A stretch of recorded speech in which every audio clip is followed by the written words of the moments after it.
So this is lesson number 41 in Algebra 1, and it has to do with addition of like terms and rational expressions and a two-step problems. Alright, so let's look at addition of like terms in rational expressions. Alright, one of the things, and you will get this down, one of the things that makes life easier when you're given some of these problems or when you're given something like this,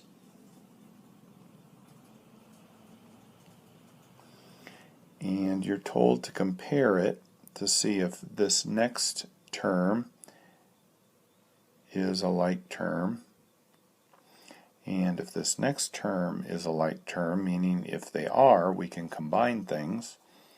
If they're not, we cannot combine things.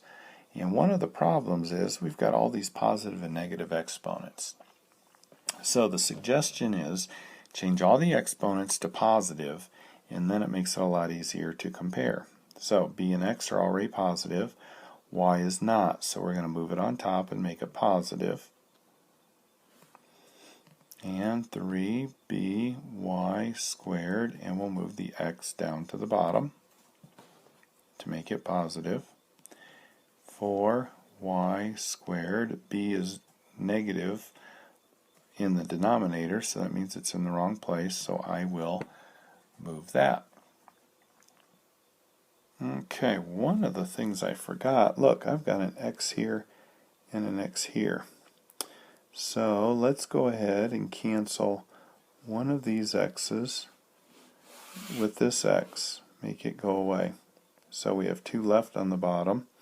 So that means we have by squared over x squared minus 3by squared over x squared plus 4y squared b over x squared.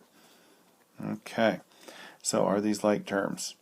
I have a b, I have a b, I have a b. I have a y squared, a y squared, a y squared, an x squared, an x squared, and an x squared.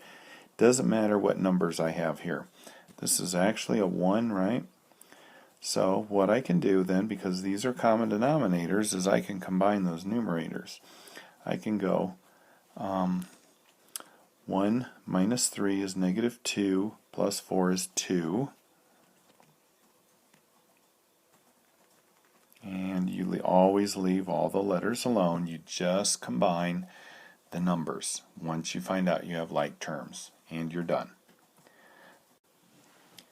Okay, so this is example 41.2. And again, first thing we do is we get rid of the negative exponents. So we leave that as a b.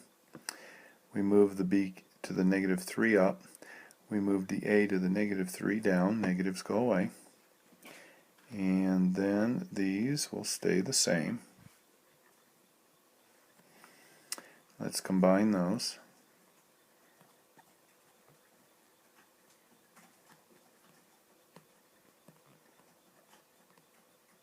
And that's a 1. So because our exponents are the same, we can add those. And we're done.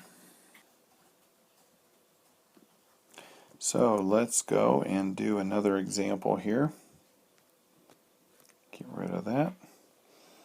And we've got 7a to the negative 3b squared over c to the negative 1 minus 5b squared over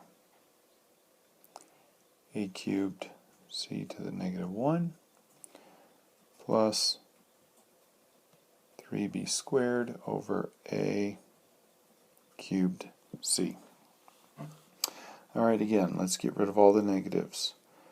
Let's just do this. We'll move the a cubed down, the c up, the b stays there since it's already positive, those stay there, the a cubed stays there, the c goes up though.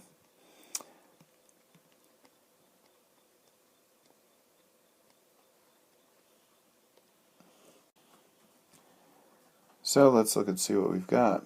Are these common? C, c, b squared, a cubed. Those are common. This has a C on the bottom, so that one isn't common, so we don't even mess with that. Let's just look at these now. Those are the only ones you can combine. 7 minus 5 is 2.